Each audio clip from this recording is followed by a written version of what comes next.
Being and Caring, A Psychology for Living by Victor Daniels and Laurence J. Horowitz, as read by the Happy President.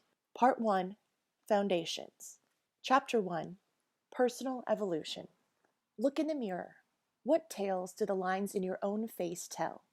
Or if your face is still unlined, what do the expressions into which you mold your features say about who you are and who you wish to be? In our first few years, we all live with the faces we were born with.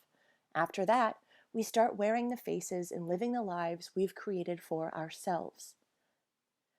Events of our earliest years establish patterns of thinking, feeling, and acting that influence us for a lifetime.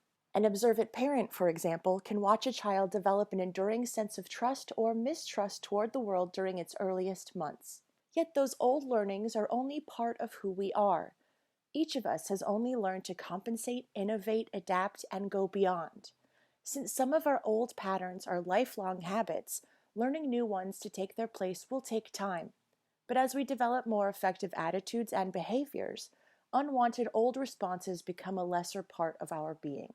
Each of us becomes more of who we can be, in part by being fully who we are now. Don't push the river, said Fritz Perls, founder of Gestalt therapy. It flows by itself. So often, to fit our ideas about who we should or could be, we stop ourselves from acknowledging who we are. We don't have to rush headlong into changing ourselves, nor feel unhappy about who we are today to evolve in constructive ways. As we recognize our complexities, our diverse parts that interact, conflict, demand, and counter-demand, we're more likely to appreciate our processes, purposes, and actions. Finding ways to enjoy and appreciate ourselves, those around us, and our interactions with the circumstances of our lives is part of what might be called personal wisdom, something as unique as your fingerprints, signature, or way of laughing. Such wisdom includes actively seeking choices and alternatives rather than passively playing the role of a victim of circumstances. There's the story of a king's long-standing advisor who overstepped his role and was condemned to death. The king, in a gesture of compassion, allowed him to choose how he was to die. The advisor saw his opening. "I wish, Your Majesty, to die by old age." In similar fashion, you can confront your reality creatively rather than accepting other people's solutions and limitations. Now, here is a glance at some recent history that places our quest for understanding in a larger context. The emerging years of people psychology. Amid the material growth and a prosperity that followed World War II, visions of abundance dominated the national consciousness. Opinion polls carried out from the late 1930s through the 1960s show that most Americans shared a belief in hard work, even at a boring job, more and bigger material possessions, a fairly large family, a sexual division of labor that placed the husband at work and the wife in the kitchen, and strict, well-defined sexual codes. The men who ran the nation's government and businesses were viewed by the naive majority as reliable and trustworthy. Most of us took it for granted that an unhappy person was poorly adjusted to what was obviously good for him or her and needed to become better adjusted to his or her surroundings. Unhappiness was seen as a defect in a life of all possible goods. A popular textbook from the 40s and 50s comments that a maladjusted person was often viewed as morally bad or wrong. A worrying girl is told to snap out of it and advised that her difficulties exist only in her imagination. Adjustment textbooks, valuable to many readers though they were, suffered from two significant limitations. First, the goal was some abstraction called normality. Webster's New World Dictionary of 1966 defines normal as an accepted standard, model, or pattern, especially corresponding to the median or average. The old adjustment psychology sought to help troubled people become like everyone else instead of accepting their own uniqueness. Second, most of the values and conditions to which a person was asked to adjust were unquestioned. Alternatively, we can ask, what if the environment damages the well-being of the people in it? Even in the 50s, adjustment had its critics, among them the noted psychiatrist Robert Lindner. In Prescription for Rebellion, first published in 1952, he wrote, This concept of adjustment enjoins men to conform to passivity and resignation. The method is to distort subtly the sense of great teachers, prophets, and educators so that words and ideas which have been designed to be flaming legends upon the banners of humanity's progress are twisted to bank the fires of protest.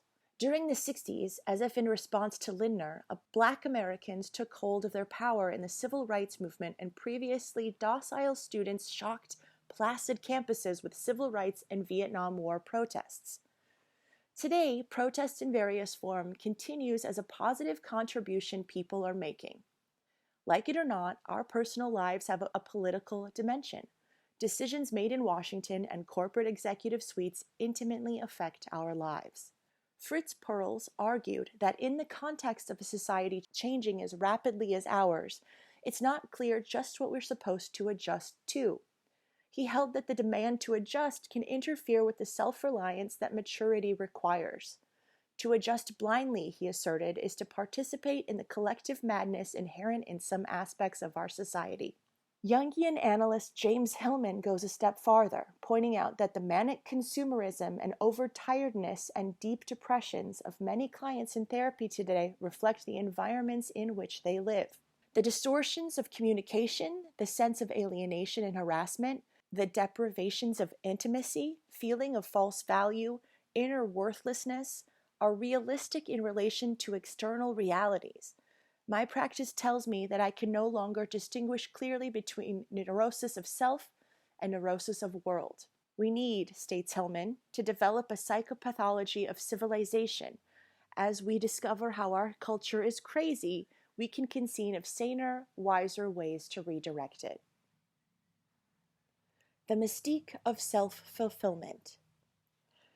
Psychological theorists like Carl Rogers, Fritz Perls, and Abraham Maslow have each contributed to what has come to be known as the humanistic orientation in psychology.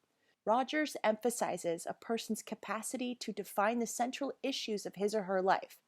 Perls identified the fragmented nature of many people's experience and the need to move toward a sense of integration and wholeness.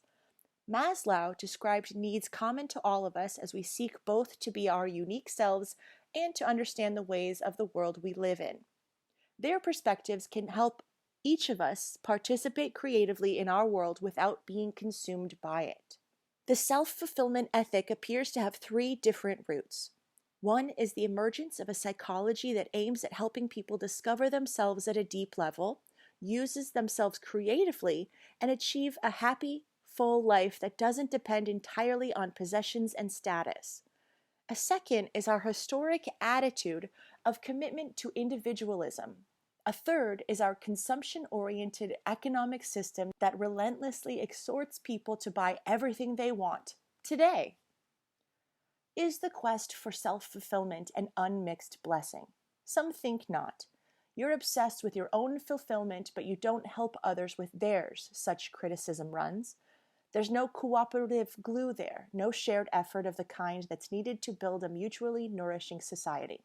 In their movement toward greater self-knowledge, people go through stages of development. Some of these are much like the stages typical of long-term counseling. During this process, we permit ourselves to acknowledge long-denied areas inside us, including grief about remembered childhood abuses and possibly anger at parents, a spouse, or others who punished or hurt us. Such development includes a period of focusing on what I feel, what I think, and what I want to do. I want to be aware of and not determined by what others want or expect me to do. At the next stage, however, a hard-earned maturity begins to set in. For instance, a woman who for 30 years feared her rage toward her overbearing mother finds herself finished with it and now experiences a deep acceptance and caring for her mother such as she never felt before. Her stages of growth mirror a similar movement in the psychological profession, from placing the primary emphasis on individual growth to helping people appreciate their own processes in the lived-in worlds of relationships to their families, communities, and society.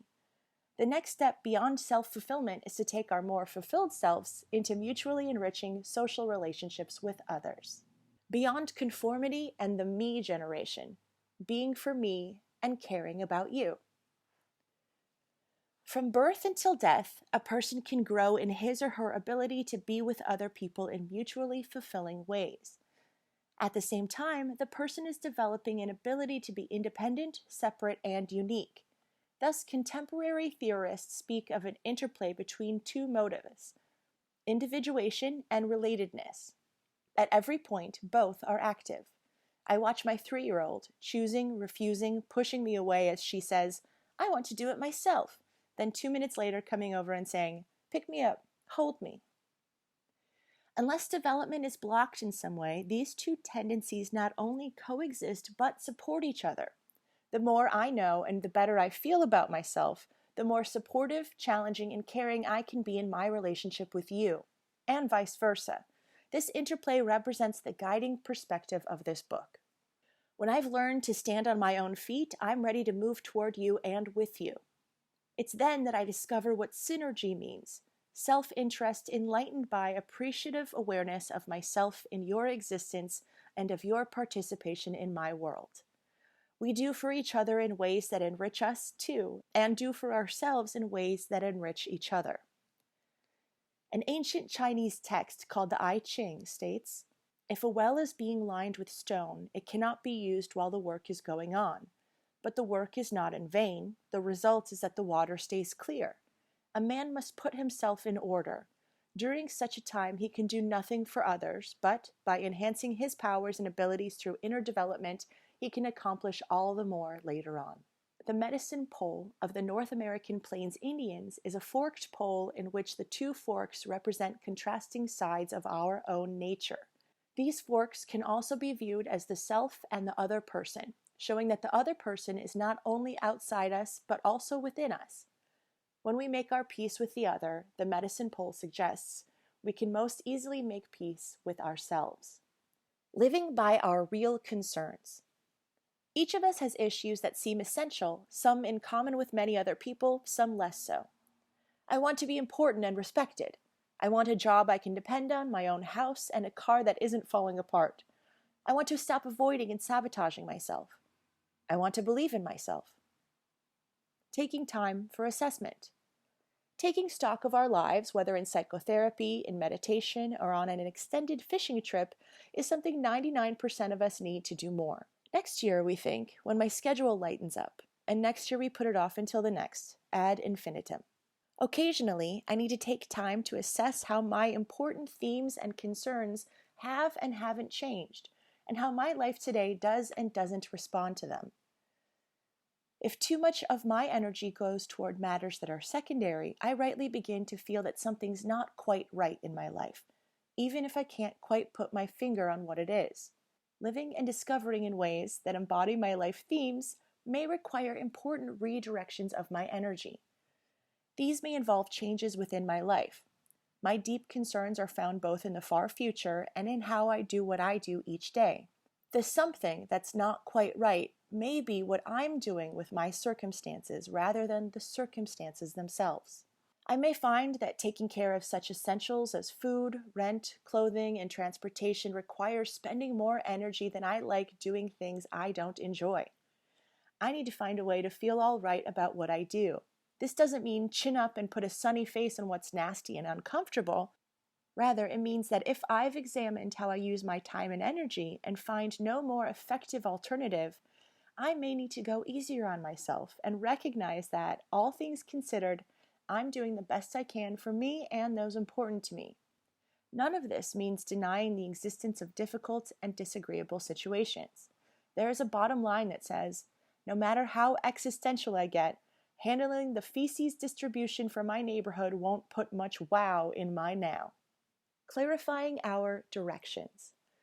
Evolving toward ways of living that demonstrate our own values and priorities involves a self-determination that's more than just rebellion against others' expectations. It's an active process of redefining what we want to do with who we know ourselves to be.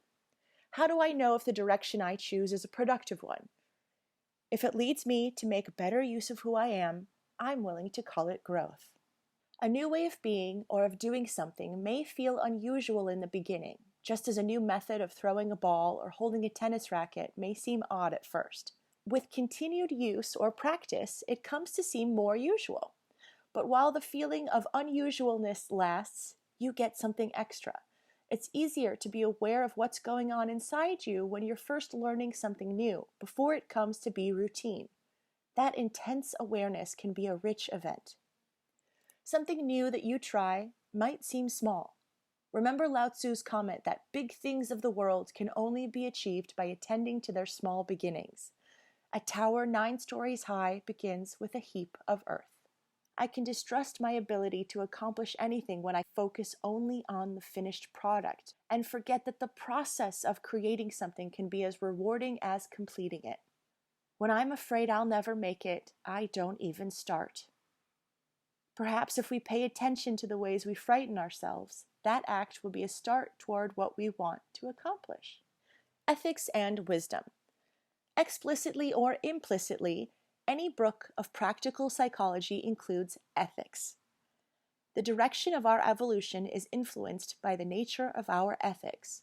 Our approach is this: to experience our acts in terms of how helpful or harmful they are, how useful or counterproductive, to whom or what, how, under what circumstances. With anything I think of doing, I can ask, what are the consequences of my behaviors and attitudes? This includes the effect of what I do on me as one of the beings involved. In events themselves, independent of their consequences, we find no right or wrong, no good and evil. The event simply is. The ethics lies in the present and future effect on me, on you, and on the other beings involved. If an act has no helpful or harmful effect, then it doesn't involve ethics. Wisdom is an underused word these days. It's not a central item in our culture's value system, but it's a major currency for getting along well with others and attaining peace of mind. An old Zen saying declares, "When an ordinary man attains knowledge, he is a sage. When a sage attains understanding, he is an ordinary man."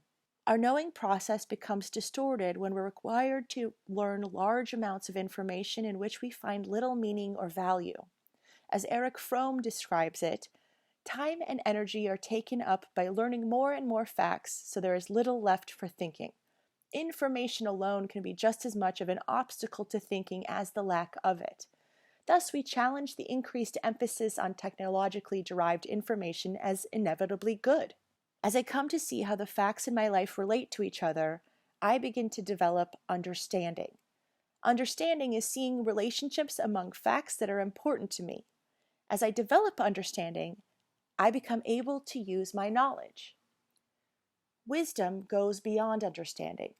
Solomon is said to have asked God for the capacity to distinguish between good and bad, and God responded, "Behold, I have given you a wise and understanding heart, so that there was none like thee before thee, neither after thee shall any arise like unto thee."